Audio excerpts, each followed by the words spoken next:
हरे कृष्णा कृष्ण कृष्ण हरे हरे, हरे राम राम राम हरे हरे। हरे कृष्णा। सभी भक्तों का स्वागत है आज के भागवत कथा में। तो हम प्रभुपाद लीलामृत में देख रहे थे कि प्रभुपाद जो हैं उनको लग रहा है कि उनके भक्त जो हैं अभी दीक्षित हो गए हैं, एडवांस हो गए हैं, तो इसलिए मुझे उनको चैतन्य चरितामृत सुनाना चाहिए। और प्रभुपाद ने चैतन्य चरितामृत का विस्तार पूर्वक वर्णन प्रारंभ किया। तो ये पद्धति मैंने कई बार सुना है प्रवचन में कि पहले हमें गीता समझना चाहिए, उसके बाद भागवत और उसके बाद चैतन्य चरितामृत।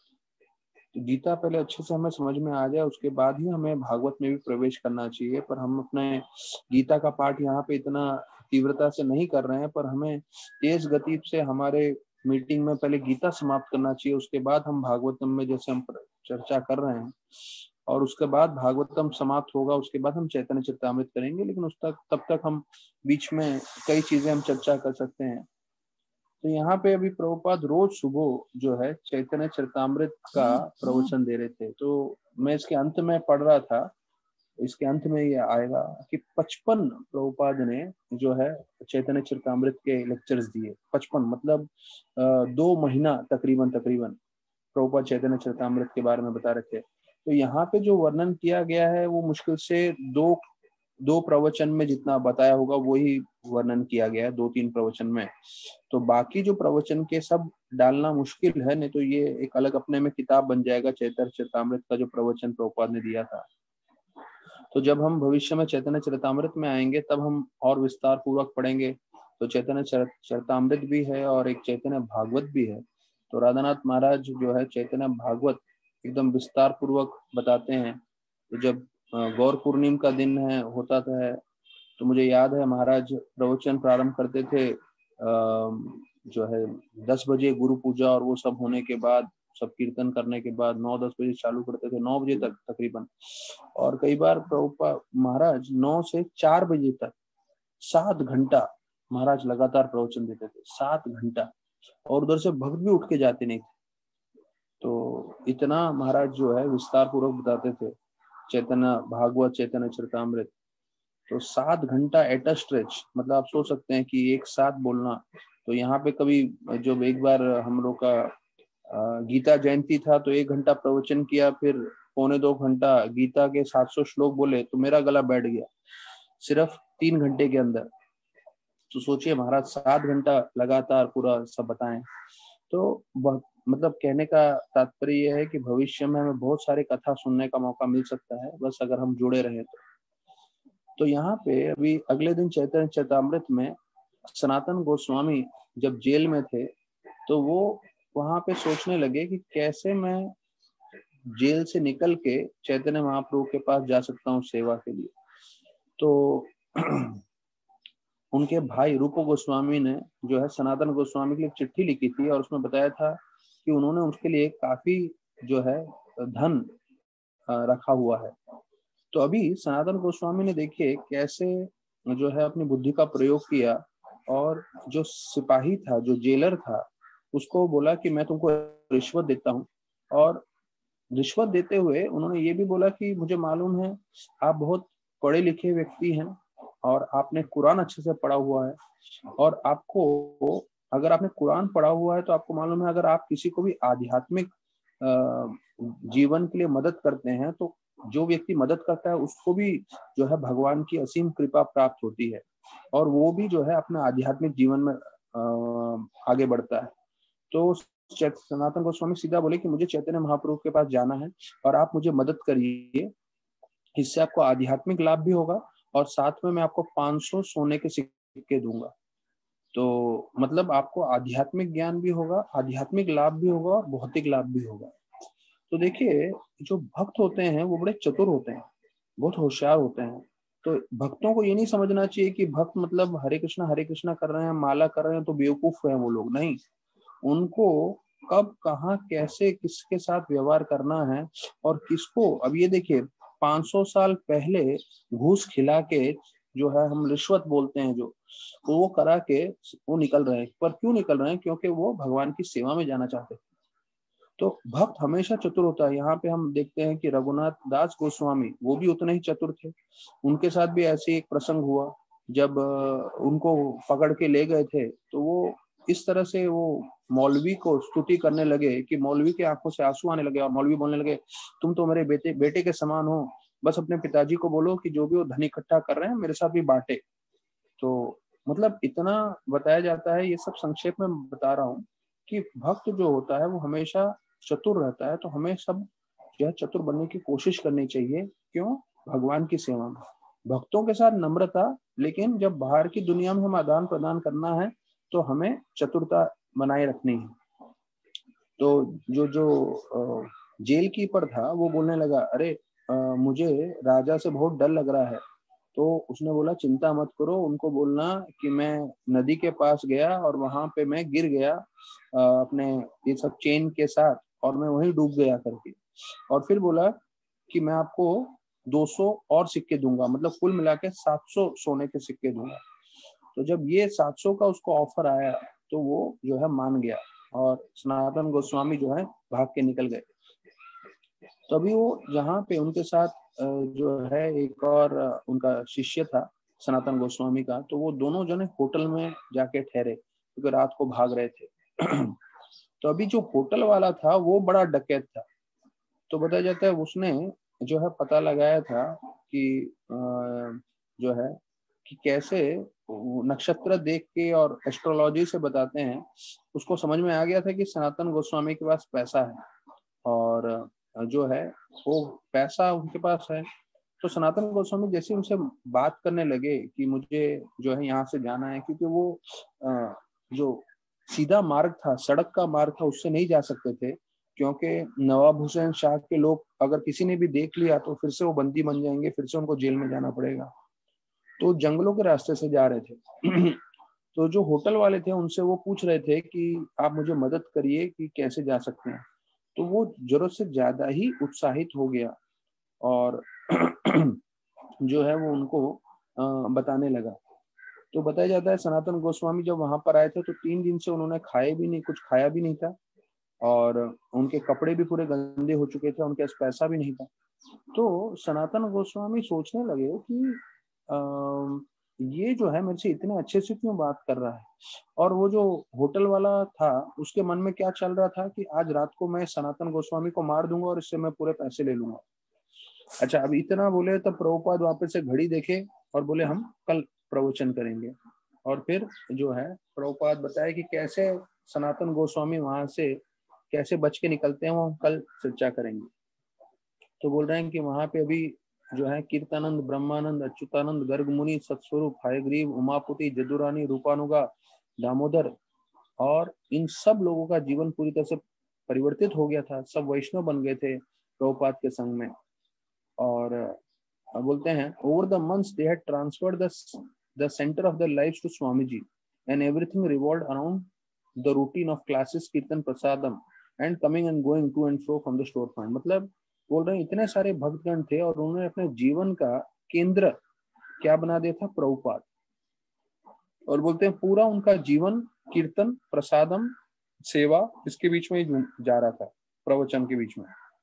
तो देखिए ये जो शुरुआत में प्रभुपाद ने पहले दीक्षित भक्तों के साथ किया, वो प्रभुपाद चाहते थे कि पूरा इस्कॉन वर्ल्ड वाइड भविष्य के लिए भी उसको अपनाए। अर्थात हमारे जीवन का केंद्र क्या होना चाहिए?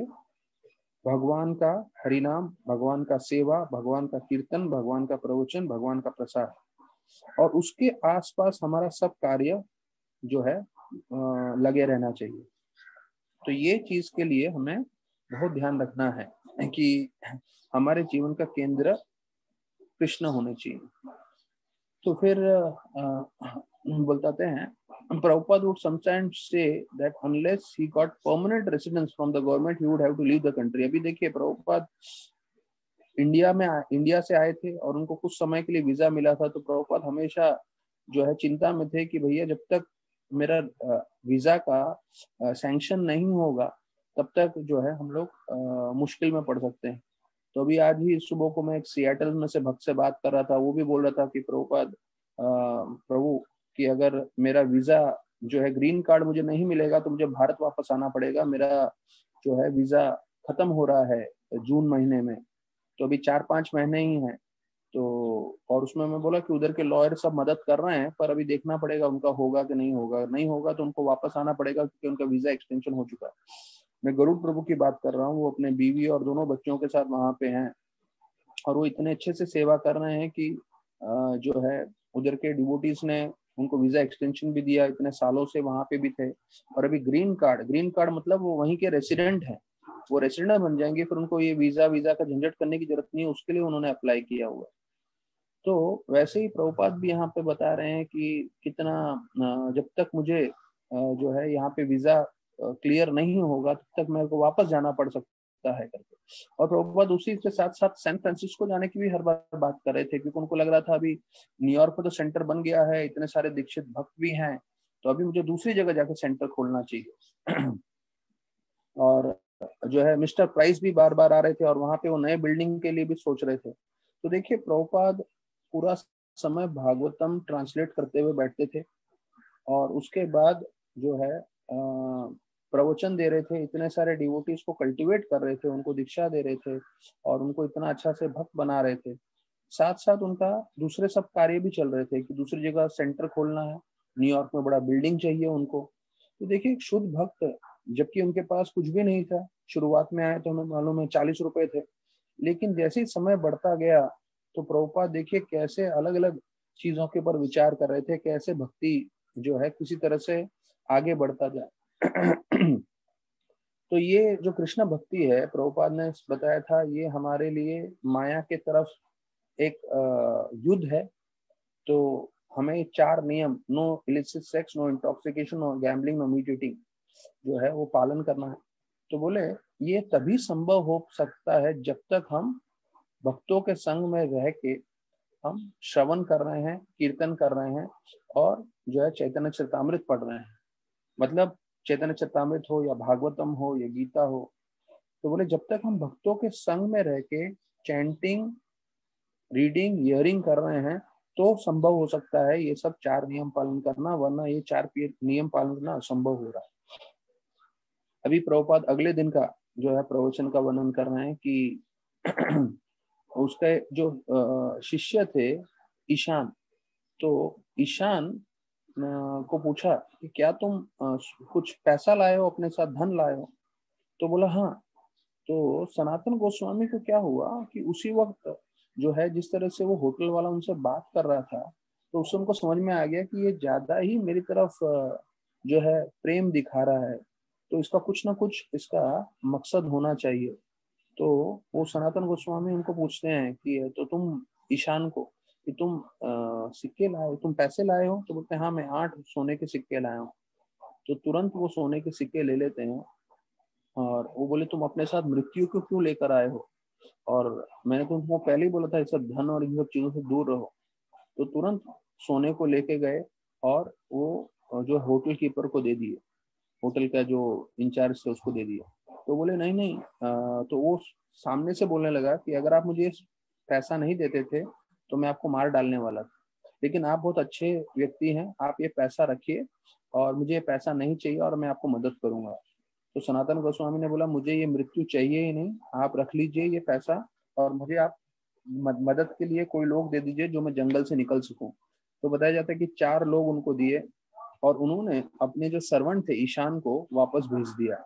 देखिए जब गुरु कोई शिक्षण देते हैं और वो शिक्षण वो पालन नहीं करते हैं तो उसके कारण देखिए उनकी उनकी सेवा निकल जाती है हाथ से। तो उनको क्या शिक्षण दिया था कि भाई आप खाली हाथ आइएगा, पैसे मत लाइएगा, पर उसको लगा नहीं थोड़ा तो पैसा कभी भी लगेगा, बिना पैसे के हम कैसे निर्वाह करेंगे। तो कृष्ण पे निर्भर होना इतना आसान नहीं है।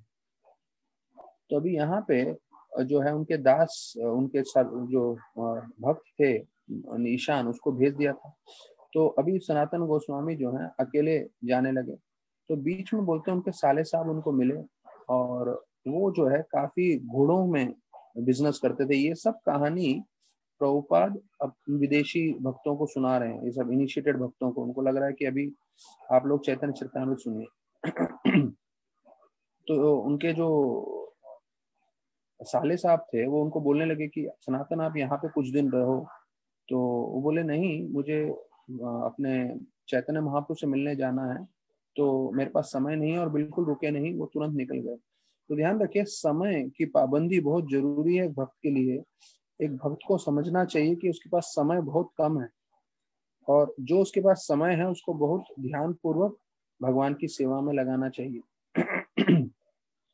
तो फिर उन्होंने कम से कम उनको एक ब्लैंकेट जो है, चद्दर दिया, और फिर कंबल जिसे बोल सकते हैं, और वो काफी मूल्यवान कंबल था या चद्दर आप बोल सकते हैं। तो फिर सनातन जो है बनारस पहुंचे, और जैसे ही चंद्रशेखर के घर पे पहुंचे तो चैतन्य महाप्रभु स्वयं भगवान है, वो बोले कि चंद्रशेखर को कि देखो बाहर कोई साधु आया होगा। तो बाहर गए चंद्रशेखर, देखे कोई एक मुसलमान फकीर बैठा हुआ है। तो बोले, अंदर आए और बोले कोई भी नहीं है। तो चैतन्य महाप्रभु ने बोला कोई तो खड़ा होगा। तो बोला हाँ, एक फकीर है। तो चैतन्य महाप्रभु खुद उठ के गए और सनातन गोस्वामी को उन्होंने आलिंगन कर दिया। और जैसे ही चैतन्य महाप्रभु ने उसको आलिंगन किया तो दोनों जो है उनके प्रेम से अश्रुधारा उनके दोनों के आंखों से बहने लगी। तो सनातन गोस्वामी बोलने लगे, आप मुझे स्पर्श मत करिए, मैंने इतने दिन से नहाया नहीं हूँ, और मैं जंगलों के रास्ते से आया हूँ, मैं बहुत जो है मैला हूँ। तो चैतन्य महाप्रभु बोले, मैं आपको इसलिए छू रहा हूँ जिससे मेरा शुद्धिकरण हो सके। तो देखिए, शुद्ध भक्त ऐसे होते हैं, आप शुद्ध भक्त को छूते हैं तो उससे हमारा शुद्धिकरण होता है, ये चैतन्य महाप्रभु खुद सिखा रहे हैं। फिर जो है फिर से प्रभुपाद ने किताब बंद कर दिया और बोला ये हम कल के प्रवचन में बाकी भाग सुनेंगे।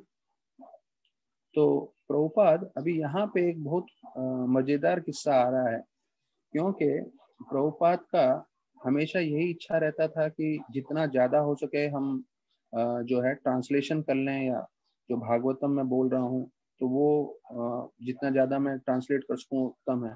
उसके साथ साथ प्रभुपाद को अपना भगवत गीता भी देना था, उसका कमेंट्री भी देना था। तो उसमें हुआ ये एक दिन ऐसा कि अभी देखिए कृष्ण भगवान कैसे अपने भक्तों को मदद करते हैं। तो बोलते हैं इतना टाइपिंग बाकी था, तो बोलते हैं उसमें से एक नील करके लड़का आ गया। वो एंटीऑक कॉलेज का स्टूडेंट था, और उसको जो है ऐसा कार्य मिला था कि वो कहीं भी ऑर्गेनाइजेशन में जाके 1 महीना उनके लिए फ्री में काम कर सकता है। तो उसके लिए उसको जो है कॉलेज की तरफ से बेनिफिट्स मिलेगा। तो उसके लिए वो वहां पर आ गया और उसने बोला कि मैं बहुत अच्छा टाइपिंग कर सकता हूँ, बहुत फास्ट टाइपिंग कर सकता हूँ। तो प्रभुपाद बोलते हैं कि ये तो कृष्ण का आशीर्वाद है कि ये लड़का आ गया नील, और उसको एक्सपर्ट है टाइपिंग के लिए, और वो पूरा जो है सेवा करने के लिए तैयार था। तो बोलते हैं तुरंत उन्होंने सब प्रबंध किया। हयग्रीव ने उसको अपना इलेक्ट्रिकल टाइपराइटर दे दिया, और नील जो है प्रभुपाद के साथ सामने वाले कमरे में बैठ के रोज 8 घंटा टाइपिंग करता था। तो प्रभुपाद को इतना अच्छा लगा उससे, तो प्रभुपाद और ट्रांसलेशन कर रहे थे दिन और रात, और बोलते हैं पूरा उन्होंने जो है Bhagavad Gita as it is खत्म किया। और फिर वो बोलते हैं कि 5 महीने में उन्होंने इस्कॉन की स्थापना की थी, लेकिन अभी तक वो लोग जो है उनका खुद का गीता नहीं आया था प्रभुपाद का बताया हुआ।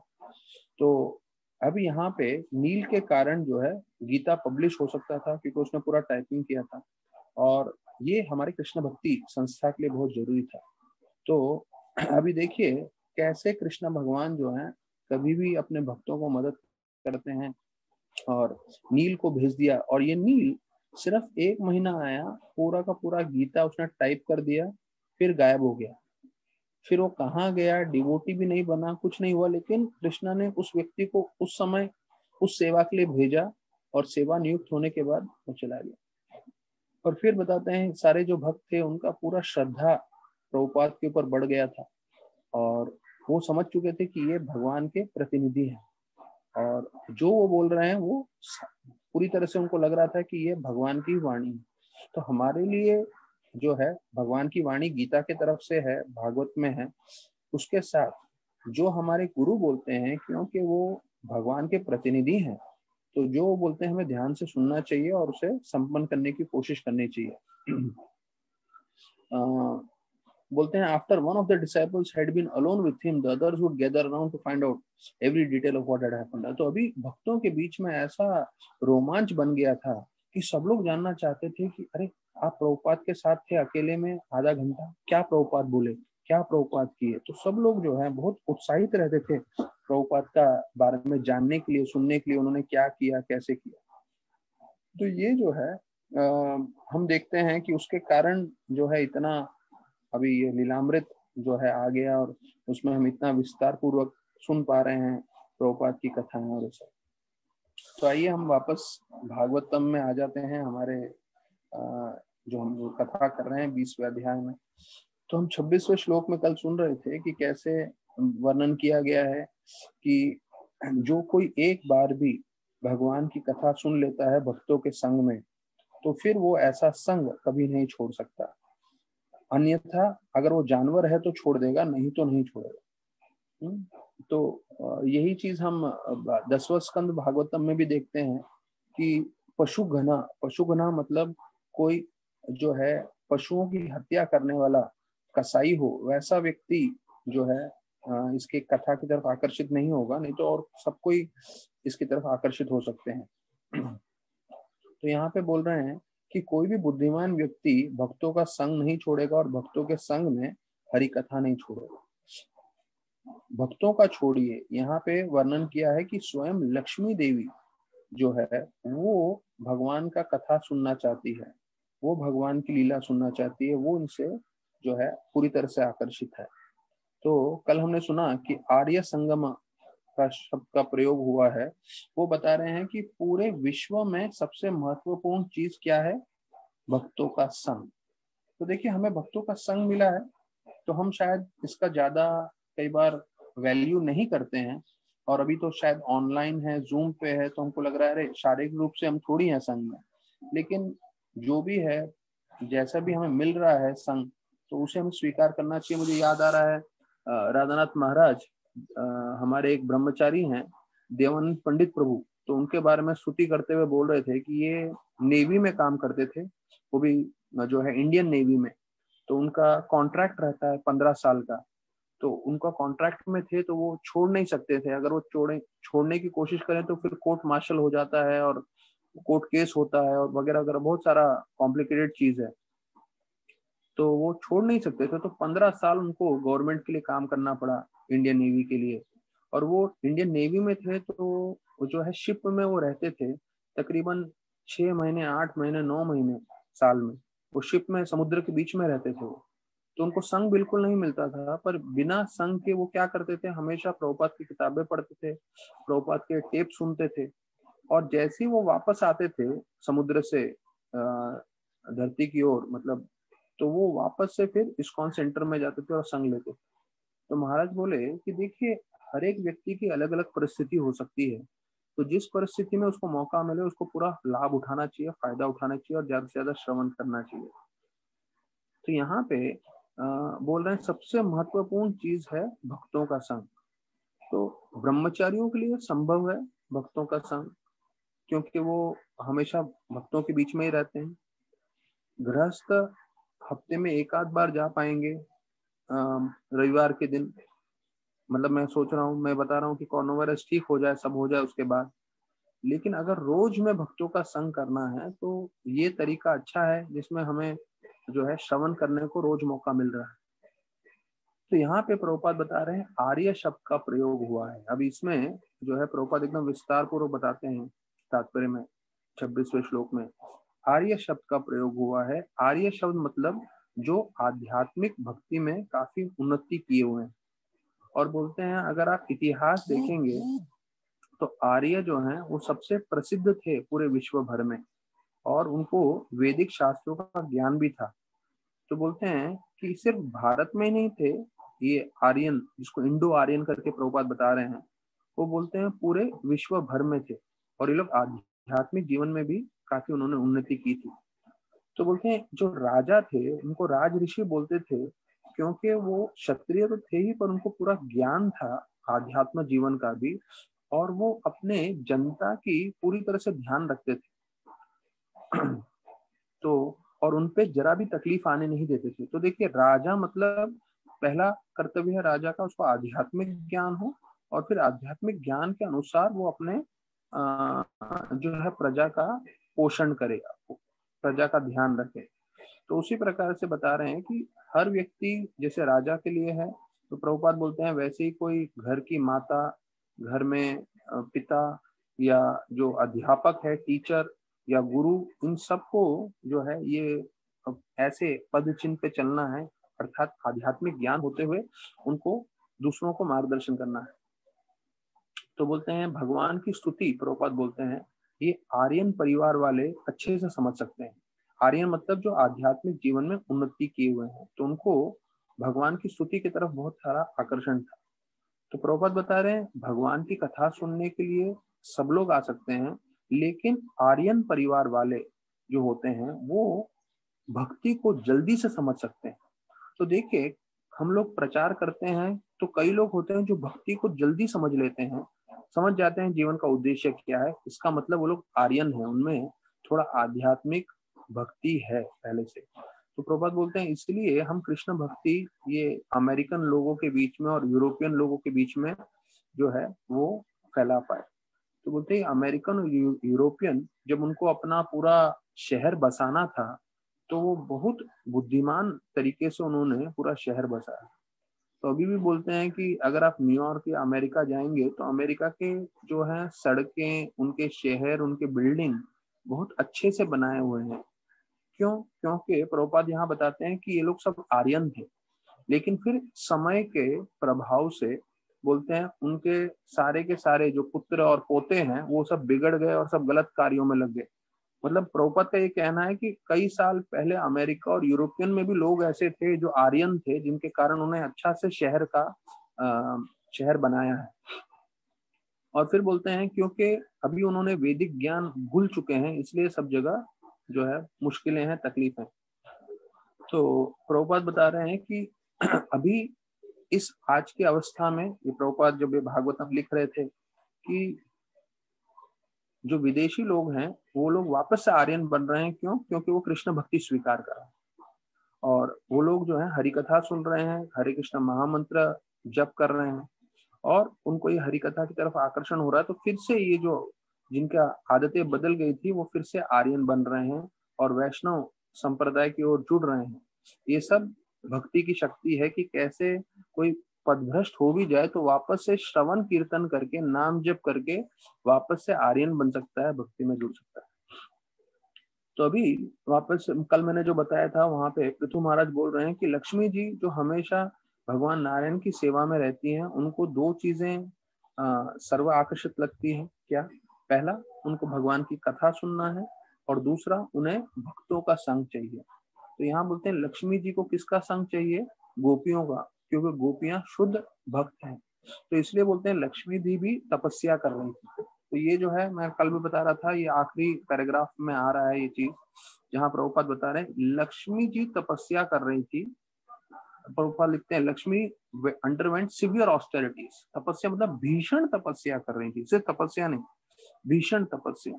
देखिए, अगर आपको भक्ति का असर चाहिए तो आप आराम से माला करेंगे, आराम से कभी हुआ तो श्रवण करेंगे, नहीं तो नहीं करेंगे, समय मिला तो पढ़ाई करेंगे, नहीं तो नहीं करेंगे। अगर आप ऐसे भक्ति कर रहे हो तो आपको भक्ति का पूरा असर नहीं होगा।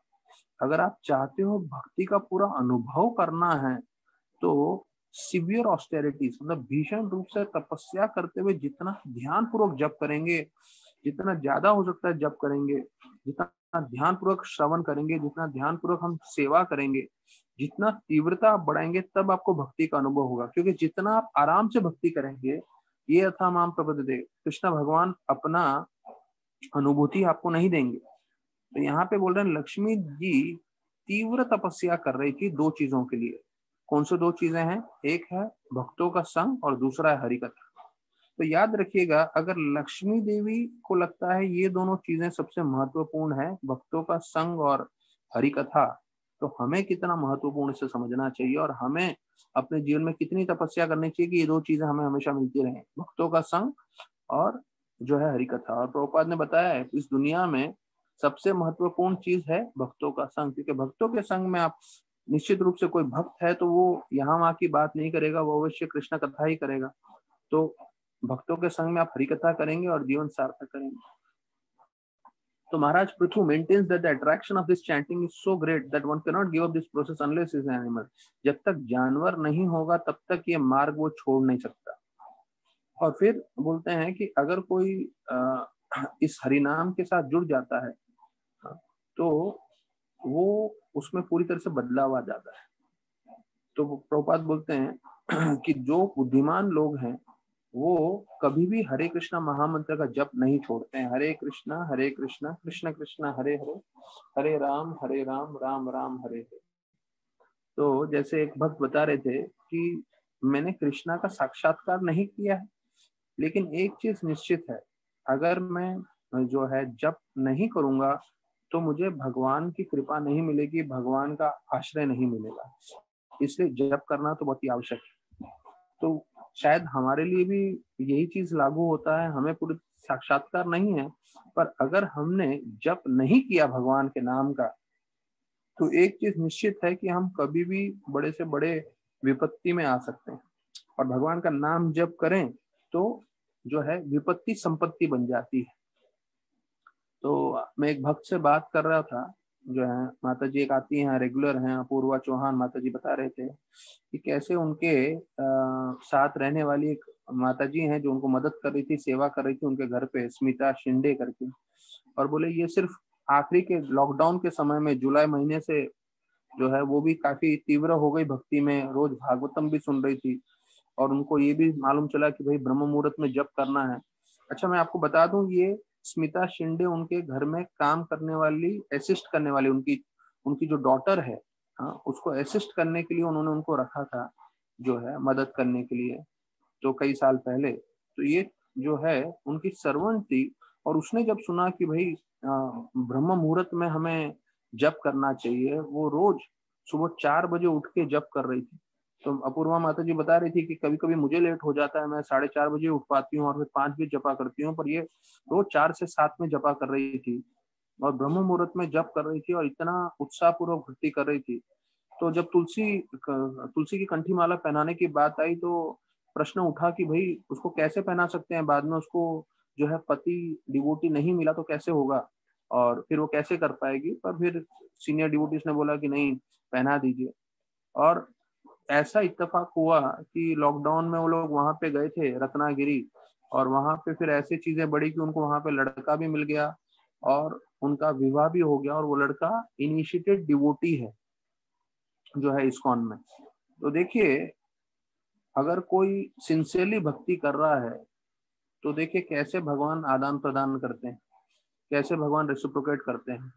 तो ये ऐसे तो देखने जाए तो सर्वेंट है, असिस्ट कर रही थी उनको, लेकिन क्योंकि वो सिंसियरली 6 महीने से भागवतम रेगुलरली सुन रही थी, बोलते हैं 6 महीने से रोज 4 से 7 में ब्रह्म मुहूर्त में जप कर रही थी। देखिए कृष्णा भगवान ने कैसे आदान प्रदान किया उनको और कैसे उनकी इच्छा पूरी कर गई, और वो पूरी तरह से जो है स्थिर हो गई हैं अभी भक्ति में। तो देखिए यही मौका जो है, हम ये देखिए आज भी हैं स्मिता शिंदे जी हमारे साथ। तो स्मिता शिंदे जी बहुत बहुत धन्यवाद, आप हमें बहुत उत्साह दिला रहे हैं, और अपूर्वा जी आप भी। तो ऐसे भक्तगण जो हैं जुड़ जाते हैं, जो सिंसियरली भक्ति करते हैं। कृष्णा ये था माम प्रपद्यते ताम सतैव भजामि।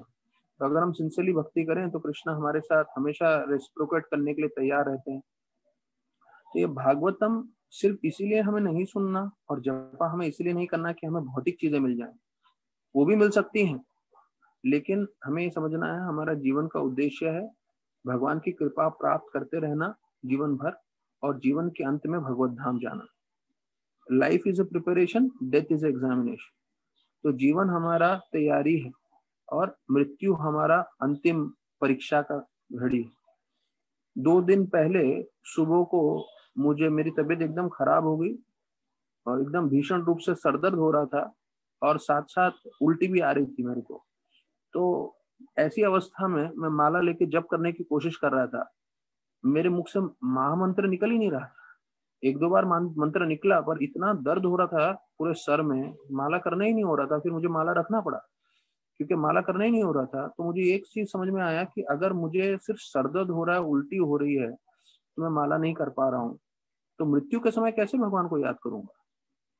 तो 25 साल से ट्रेनिंग मिला है, 25 साल से 16 माला किया है, लेकिन एक सरदर्द और बीमारी हो जाती है तो हम लोग जो है एक पूरा 108 मणि का माला नहीं कर पाते हैं।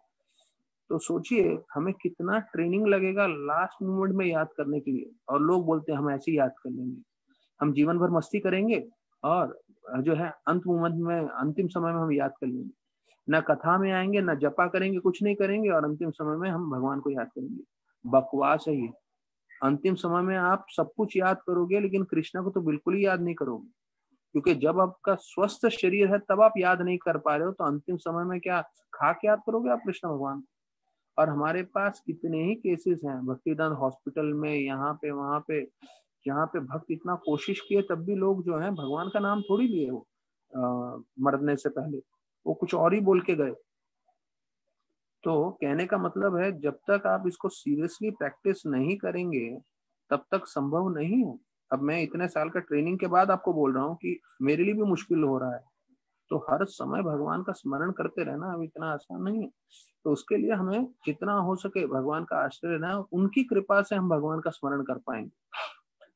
तो देखिए अभी 27वें श्लोक में बता रहे हैं कि पृथु महाराज बोल रहे हैं हो सकता है मेरे में और लक्ष्मी में झगड़ा हो जाए ना, तो मैं आपके चरणों की सेवा करना चाहता हूँ, लेकिन उस चरणों पे जो है लक्ष्मी जी विद्यमान रहती हैं, वो सेवा करती हैं।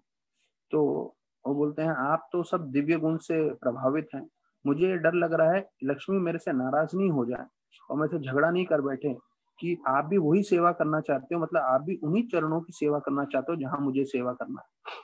तो अभी ये देखिए पृथु महाराज की नम्रता है, वो ऐसे करके बोल रहे हैं।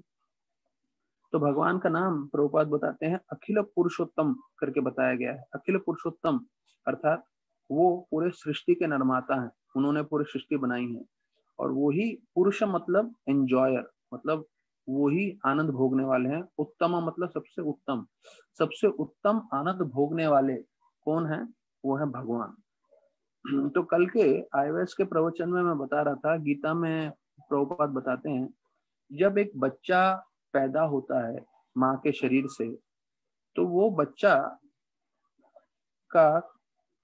और माता में एक संबंध होता है और वो दोनों एक दूसरे के साथ हमेशा प्रेम के इसमें संबंध में बने रहते हैं। भले लड़का हो कि लड़की हो, पर वो माता से हमेशा प्रेम के बंधन में बंधे रहते हैं। और वो बचपन से लेके जो है पूरे जीवन भर जो है वो प्रेम का संबंध बना रहता है। क्यों? क्योंकि वो माता के शरीर से बनकर आया है, वो जो है उनका अंश है। तो वैसे ही जब भगवान बोलते हैं कि मैंने जीव को इसलिए बनाया है जिससे वो मेरी सेवा कर सके और हम लोग आपस में प्रेम का संबंध बना सके, तो हम लोग भगवान को छोड़कर जो है अपने जीवन में इंद्र भोग करने की कोशिश कर रहे हैं। तो देखिए एक बच्चा अपनी माँ को छोड़ देगा या पिता को छोड़ देगा और अलग जीवन व्यतीत करने की कोशिश करेगा, तो हम सबको मालूम है कितना संघर्ष हो सकता है और कितना दुखी हो सकता है वो। तो उसी प्रकार से हमें बनाया गया है भगवान के साथ प्रेम का संबंध के लिए। तो वो प्रेम का संबंध छोड़ के हम लोग अलग अलग तरह से इंद्र भोग करते रहेंगे, तो कितना ही इंद्र भोग कर लें हम लोग कभी संतुष्ट नहीं होंगे, क्योंकि हमें बनाया गया है प्रेम के लिए। और हम सबके हृदय में एक ही इच्छा है, प्रेम। तो वो जब हम भगवान के साथ प्रेम का संबंध प्रारंभ करेंगे, उनकी सेवा करके, उनका नाम जप करके, उनका कथा कीर्तन सुन के, तो वो प्रेम का संबंध फिर जो है स्थापना होगा। जैसे एक बच्चा वापस अपने पिताजी के पास आ जाता है तो पिताजी का पूरा जो कारोबार है, पूरा धन है, वो सब पिताजी को मिलता है। माँ पूरी तरह से प्रेम करती है और जो है माँ उसका पूरा खाना पीना सब ध्यान रखती है। तो उसी प्रकार से अगर हम भी भगवान की भक्ति करेंगे, भगवान का प्रेम के साथ आदान प्रदान करने की कोशिश करेंगे, तो देखिए भगवान हमारे जीवन में कैसे हस्तक्षेप करेंगे। और ये हम रोज देखते जा रहे हैं सबके भक्तों के जीवन में जो हो रहा है।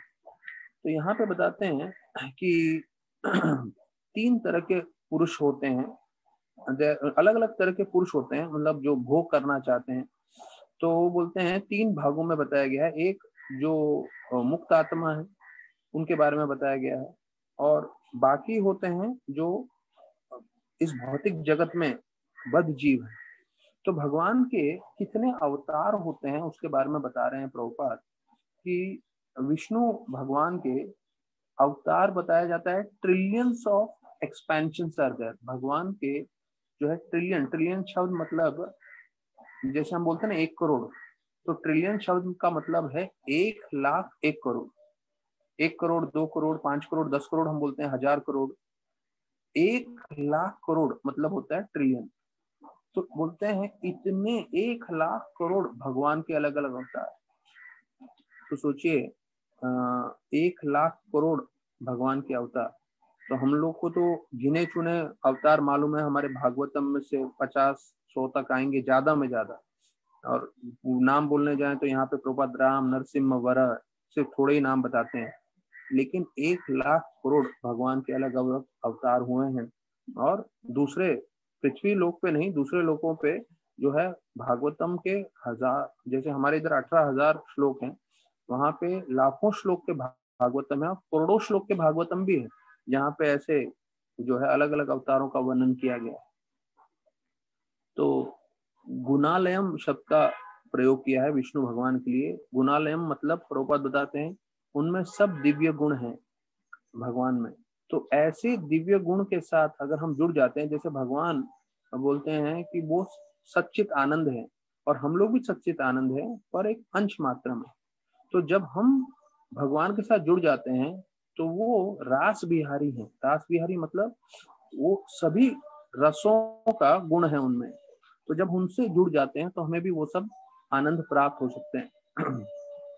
तो सबसे मुख्य गुण प्रभुपाद बता रहे हैं कि भगवान का एक है कि वो भक्त वत्सल है। अभी गुणालयम बताया है भगवान का गुण, फिर यहाँ पे बताया अखिल पुरुषोत्तम, और ऐसे बहुत सारे गुण हैं भगवान के, अनगिनत गुण हैं। जैसे ट्रिलियन 1,00,000 करोड़, तो उतने 1,00,000 करोड़ गुण हैं और वो भी बढ़ते जाते हैं हमेशा भगवान के। लेकिन इन सभी गुणों में सबसे मुख्य गुण क्या है? भक्त वत्सल। भक्त वत्सल मतलब वो हमेशा अपने भक्तों के साथ प्रेम करते हैं, भक्तों के साथ आदान प्रदान करते हैं, और जो भी भक्त उनकी सेवा करना चाहते हैं तो भगवान भी इतने ही तत्पर रहते हैं उनको सेवा करने के लिए। तो ये भगवान का एक गुण है। तो प्रभुपाद बता रहे हैं कि लक्ष्मी देवी और पृथु महाराज में कोई ऐसा स्पर्धा नहीं थी, क्योंकि लक्ष्मी देवी माधुर्य रस में है और पृथु महाराज दास्य रस में है। लेकिन फिर भी जो है पृथु महाराज नम्रता के कारण बोल रहे हैं कि मेरा उनके साथ ये ना हो जाए, जो है झगड़ा ना हो जाए। तो बोलते हैं कि लक्ष्मी वास्तविक रूप में हमारी माता है और उनको जगन माता करके संबोधित किया गया है, लक्ष्मी देवी को। तो यहाँ के अंतिम भाग में बता रहे हैं प्रभुपाद कि दो भक्त में जब सेवा लगी रहती है तो जो दो भक्त सेवा करते हैं तो दोनों में कंपटीशन नहीं होना चाहिए। तो कंपटीशन मटेरियल वर्ल्ड में होता है, स्पिरिचुअल वर्ल्ड में कंपटीशन नहीं होता। स्पिरिचुअल वर्ल्ड में, वैकुंठ में या वैष्णव समुदाय में जब कोई एक भक्त सेवा करता है तो दूसरा भक्त उसको देख के बहुत प्रसन्न होता है, उससे द्वेष नहीं करता। ये 27वें श्लोक के अंतिम भाग में बता रहे हैं कि जब एक भक्त अच्छा से सेवा करता है तो दूसरा भक्त उससे प्रेरणा लेता है, उससे द्वेष नहीं करता, और वो सोचता है कि मुझे भी इतना अच्छा से सेवा करना चाहिए जैसे ये भक्त अच्छा से सेवा कर रहा है। तो हमें समझना चाहिए कि आध्यात्मिक जगत में भी स्पर्धा हो सकती है, लेकिन वो स्पर्धा इसीलिए रहती है कि दूसरा भक्त भी जो है और अच्छे से सेवा कर सके और अच्छे से भक्ति कर सके। जैसे बोलते हैं जब कृष्ण भगवान वृंदावन में कहीं खड़े रहते थे, जब वो गैया को चराने जाते थे, तो जितने भी गोपा थे वो भागते थे और बोलते थे अहम पूर्वम, मतलब मैं जाके पहले स्पर्श करूंगा, या दूसरा बोलता था मैं जाके पहले कृष्णा को स्पर्श करूंगा, उसको उनको जो है छूंगा। तो जब ये स्पर्धा थी तो एक गोपा के मन में था कि जब मैं ऐसा बोलूंगा तो दूसरा गोपा और तेज मेरे से भागेगा और वो पहले जाके छुएगा। तो राधानाथ महाराज भी बताते हैं हमें इस्कॉन में पूरे विश्व में सबसे ज्यादा किताब वितरण करना चाहिए पूरे विश्व में। जो हम चौथे या 5वें क्रमांक में आते हैं हर साल, लेकिन महाराज बताते हैं हमें विश्व में चौथा पांचवा नहीं पहला आना चाहिए, लेकिन हमारे हृदय में इच्छा ये रहनी चाहिए कि हम पहले आते हुए भी हम सबसे आखिरी में रहें, मतलब ज्यादा से ज्यादा सेवा करें, पर जो लाइन है या जो हमें बोलते हैं ना रिकग्निशन की बारी आए तो हमें सबसे आखिरी में रहना चाहिए, हमें कोई प्रशंसा नहीं चाहिए। तो ये हमारी भावना होनी चाहिए, ज्यादा से ज्यादा सेवा करें और हम पीछे रहें। आदित्य प्रभु, मैं आप जरा तस्वीर दिखाएंगे, जो मैंने आपको दिया था, ये बहुत महत्वपूर्ण है हमारे जीवन के लिए, आध्यात्मिक जीवन के लिए जानना। Whatever Krishna said that is good, everything else is bad, बस और confusion is finished। प्रभुपाद यहाँ बता रहे हैं कि कृष्ण, ये भुवनेश्वर में प्रभुपाद ने 1977 में बताया था कि जो कृष्ण भगवान ने बोला वो सही है, बाकी सब बकवास, बस हमारा कंफ्यूजन खत्म हो गया।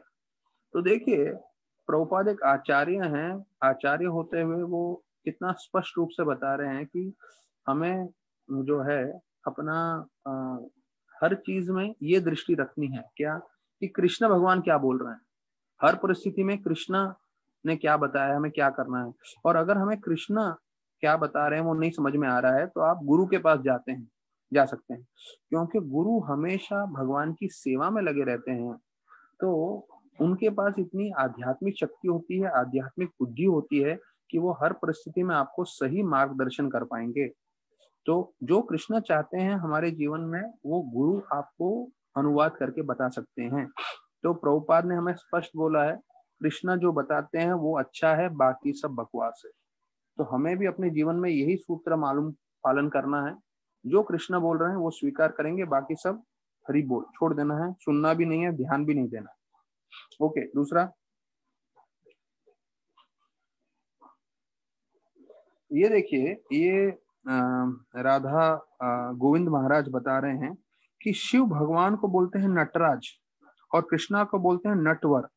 अभी आप सुनने जाएंगे तो दोनों का नाम एक जैसे ही लग रहा है, नटराज नटवर, लेकिन बोलते हैं दोनों नाचते हैं, शास्त्र में बताया गया है, लेकिन दोनों में बहुत फर्क है। बोलते हैं जब शिव नाचते हैं तो उसको तांडव नृत्य बोलते हैं, जिससे पूरी की पूरी सृष्टि का विनाश होता है। लेकिन जब कृष्ण नाचते हैं तो उनका नाच देख के जितने भी जीव हैं वो बहुत आनंदित हो जाते हैं और उनके नाच से सब प्रभावित होते हैं, आकर्षित होते हैं। तो कृष्ण का नाचना जो है और कृष्ण का जो है कार्य जीव को प्रसन्न कर देता है, आकर्षित कर देता है।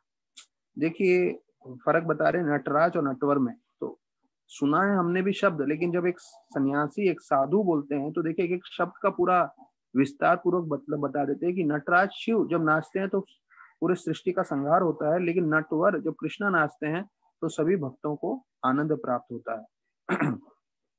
तो यहाँ पे एक मैंने जो है फोटो आपके साथ नहीं भेजा है, तो उसके बारे में हम लोग शायद कल चर्चा कर लेंगे।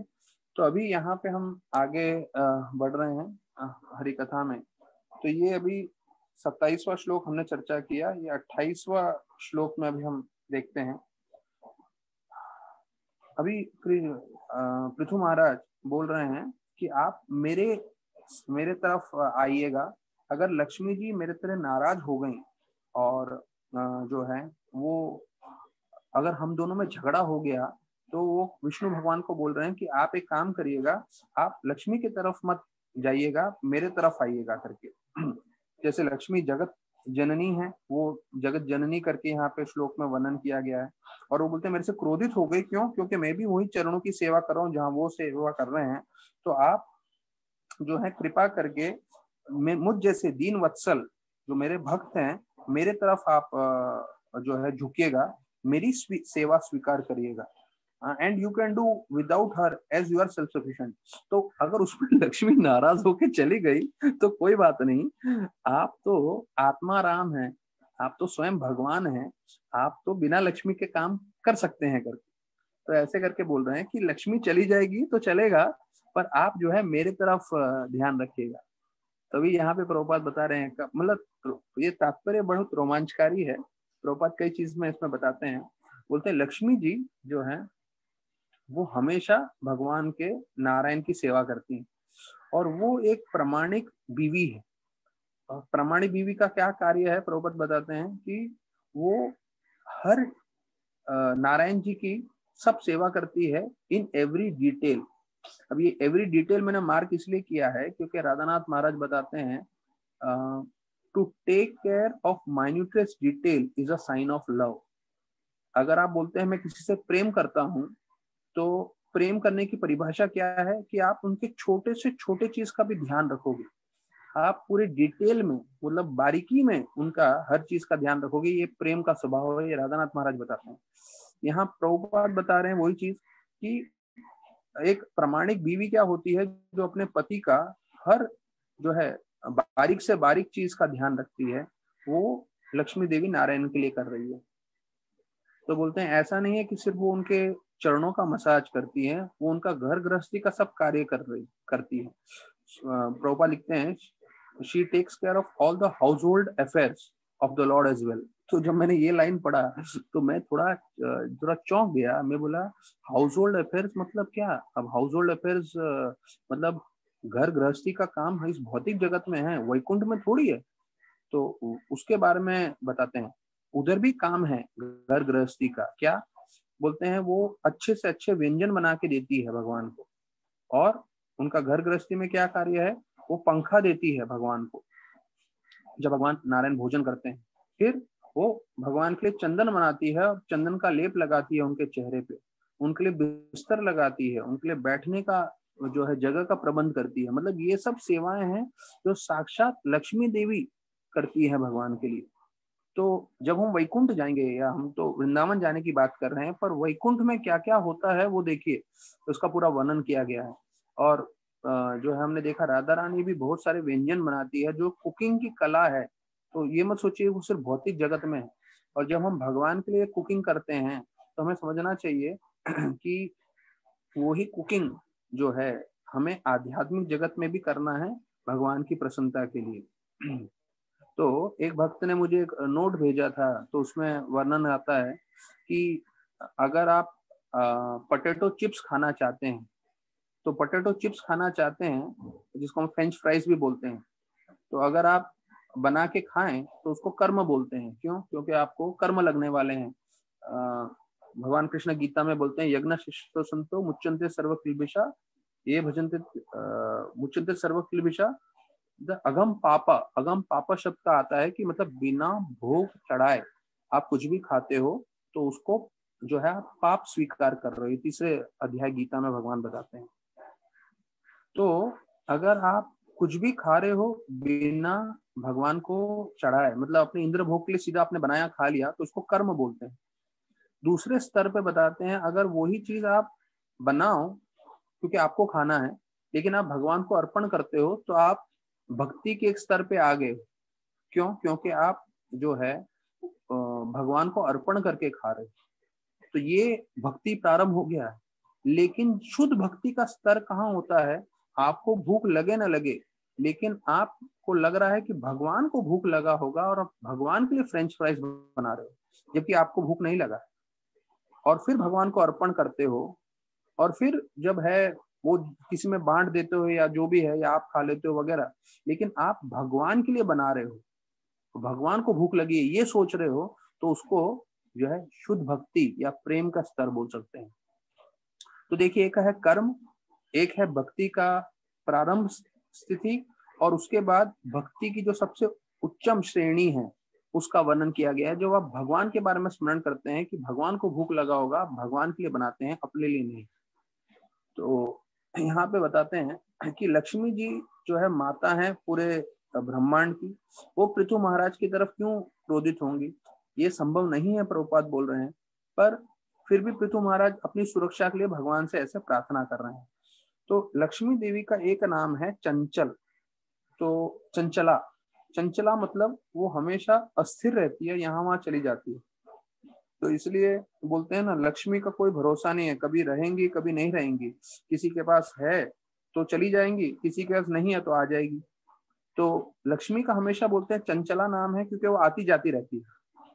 तो पृथु महाराज बोल रहे हैं कि उनका नाम चंचला है, तो वो क्रोध में वो यहाँ वहाँ जा सकती हैं, तो शायद आपको भी छोड़ के चली जा सकती हैं।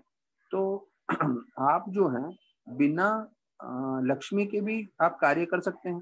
जैसे बोलते हैं आपने ब्रह्मा की जब उत्पत्ति की, पृथु महाराज का इसमें वर्णन आ रहा है कि जब आपने ब्रह्मा जी की उत्पत्ति की तो आपको लक्ष्मी की आवश्यकता नहीं पड़ी। आपने सीधे अपने नाभि में से कमल निकाला और कमल में ब्रह्मा जी को पैदा कर दिया। तो प्रभुपाद बताते हैं कि देखिए, हर पुरुष को स्त्री चाहिए होता है संतान प्राप्ति के लिए, लेकिन भगवान विष्णु ऐसे हैं, वो बिना लक्ष्मी के भी सब कार्य कर सकते हैं, वो इसलिए भगवान कहलाते हैं। तो ऐसे करके इसमें वर्णन किया गया है। तो देखिए, एक मैं कथा सुन रहा था, उसमें बता रहे थे ध्वनि कितना शक्तिशाली है। ध्वनि कितना शक्तिशाली है, हम जो ध्वनि सुनते हैं उससे हम प्रभावित हो जाते हैं और उस प्रभाव से हम कार्य करते हैं। तो दो व्यक्ति थे जो कुएं में गिरे थे। तो दो व्यक्ति जब कुएं में गिरे थे तो एक व्यक्ति, दोनों संघर्ष कर रहे थे कि कुएं से निकलने के लिए, ठीक है ना। तो उसमें क्या हुआ, एक व्यक्ति वहीं अंदर पड़ा रहा, दूसरा व्यक्ति बाहर आ गया। तो जब उन्होंने बोला अरे आपने जो है बाहर क्यों आ पाए, तो बोले क्योंकि आप लोग इतना प्रोत्साहन दे रहे थे और कि आप बाहर आ सकते हो, हाँ आप आइए, हाथ पकड़िए, ये करिए वो करिए। तो जितने आप शब्द बोल रहे थे उससे मुझे उतना प्रोत्साहन हो रहा था, उत्साह हो रहा था, जिससे मैं आ गया। तो बोला ये फिर क्यों नहीं बाहर आ पाया, तो बोला उसको सुनने में थोड़ा कमी है, उसका हियरिंग एड पानी में गिर गया, इसलिए आप लोग जो बोल रहे थे वो सुन नहीं पा रहा था, इसलिए उसको उत्साह नहीं आ रहा था। संघर्ष वो भी कर रहा था, लेकिन संघर्ष के साथ जब हम ध्वनि सुनते हैं तो ध्वनि हमें और प्रोत्साहन देता है और फिर वो हमें कार्य करने में संपन्न देता है और संपन्न होता है। तो एक मैं आपको कहानी सुनाऊंगा। गुरुवायूर साउथ में एक बड़ा फेमस मंदिर है, आप गूगल करके भी देख सकते हैं। वहां पे एक हाथी था। ये हाथी जो है गुरुवायूर जो भगवान का विग्रह है, तो उसको हमेशा हाथी पे बैठा के उनका परिक्रमा करते थे मंदिर के प्रांगण में। तो ये जो आदिकेशव हाथी था, ऐसे उन्होंने बहुत सारे हाथी रखे हैं। मैं गुरुवायूर गया था, उनका पूरा एक ऐसे बड़ा कितना एकड़ का तो जमीन है वहां पे, कम से कम 25-30 हाथी है वहां पे उन्होंने रखे हैं। तो मैं देख रहा था वहां पे इतने सारे हाथी है, लेकिन ये आदिकेशव और रोज अलग अलग हाथी पे भगवान को बैठा के जो है परिक्रमा कराते हैं। पर ये आदिकेशव हाथी इतना भगवान की तरफ आसक्त था कि रोज भागकर आ जाता था, और कोई दूसरा हाथी के ऊपर भगवान को अगर बिठाने की कोशिश भी करे तो उसके साथ लड़ाई झगड़ा करने लगता था। तो सबको समझ में आ गया कि ये किसी और हाथी के ऊपर भगवान को बैठने देगा ही नहीं, ये अपने ऊपर ही बैठा के रखेगा। तो जब तक आदिकेशव हाथी था तो उसी के ऊपर बैठा के भगवान का परिक्रमा होता था, वो किसी को बैठाने देता ही नहीं था, रोज का था। यहाँ तक कि वो इतना भक्ति भाव में था बोलते हैं। और जब उसका अंतिम समय आया, क्योंकि उसने पूरा जीवन भगवान की सेवा की है, भगवान को अपने ऊपर बैठा के जो है परिक्रमा कराया है, तो बोलते हैं ये जो हाथी जब अपना शरीर त्याग रहा था, तो बताया जाता है भक्तों ने, पंडितों ने, ब्राह्मणों ने, पुजारियों ने पट खोल दिया और वो अपने विग्रह को देखते हुए जो है, जिनको उन्होंने पूरा जीवन सेवा किया है, उस विग्रह को देखते हुए उन्होंने अपना प्राण त्यागा इस हाथी ने। आज भी आप गुरुवायूर मंदिर जाएंगे तो द्वार में जहां प्रवेश करते हो वहां पे ऊपर जो है आदिकेशव, ये जो हाथी है उसका तस्वीर रखा हुआ है। तो देखिए, अगर कोई जानवर भी तीव्रता से भक्ति करे, तो जैसे अंत काले च माम में हम बोल रहे हैं, तो हाथी हो सकता है हरे कृष्णा नहीं बोल सकता है, लेकिन ये हाथी भगवान का विग्रह को देखते हुए उसने प्राण त्याग। तो हम जब ये भक्ति की बात कर रहे हैं, हमने 2 दिन पहले लाडली राधा का तस्वीर देखा, और जो है हमने देखा कि कैसे उन्होंने कीर्तन के बीच में शरीर त्यागा। हम ये हाथी की कहानी सुन रहे हैं, तो ये सब हमें प्रेरणा देना चाहिए कि कैसे जो है हमें भक्ति करते रहना है। हमारे जीवन में अड़चन आएंगे बहुत सारे, तो हमें मन यहाँ वहाँ चीजों में नहीं डालना है, हमारा मन तीव्रता से भगवान की सेवा में और भगवान की भक्ति में लगाए रखना है। जैसे लोग बाहर की दुनिया में भौतिक चीजों में लगाते हैं और भौतिक चीजों में लगाकर कैसे उनका जीवन व्यर्थ हो जाता है। उदाहरण दिया जाता है, जो चूहे होते हैं, चूहे, तो चूहे क्या करते हैं, वो कचरे के डब्बे में जाके खाते रहते हैं। और जब ट्रक आता है पूरा कचरा लेने के लिए तो उनको पड़ी नहीं रहती, तो पूरा का पूरा कचरे के साथ वो लोग ट्रक के अंदर घुस जाते हैं, वहां पे खाते रहते हैं। तो उनको ये नहीं मालूम है कि कुछ समय में ये जो पूरा कचरा है शायद वो लोग अग्नि में डाल देंगे, पूरा जला देंगे, और उसके साथ साथ ये कचरे के साथ साथ मैं भी जल के मर जाऊंगा। लेकिन वो पूरा टाइम कचरा खाने में लगे रहते हैं, कचरे खाने में लगे रहते हैं। तो उसी तरह से जो भौतिकवादी व्यक्ति लोग हैं उनको मालूम नहीं चल रहा है कि भाई, उनको सबको मालूम है मृत्यु आने वाली है, उनको सबको मालूम है, लेकिन ये स्वीकार करने को तैयार ही नहीं है कि हम आत्मा है, और जीवन के मृत्यु के बाद, हमारे जीवन का अंत होने के बाद, मृत्यु के पश्चात हमें पुनः जन्म प्राप्त होगा। आत्मा के जो हमने कार्य किए हैं उसके हिसाब से हमें दूसरा जीवन मिलता है, वो स्वीकार करने को तैयार नहीं है। तो प्रभु बोलते ये सबसे बड़ा गलती है। अगर एक बार हम स्वीकार कर लें कि भाई पुनः जन्म है, तो उसके लिए हम इसी जीवन में तैयारी करेंगे, उसी जीवन में हम भक्ति करेंगे। तो इसके साथ आज हम यहीं पे विराम देंगे, और कल हम फिर शाम को 4 बजे भागवत कथा प्रारंभ करेंगे। बहुत बहुत धन्यवाद सभी भक्तों का। हरे कृष्णा।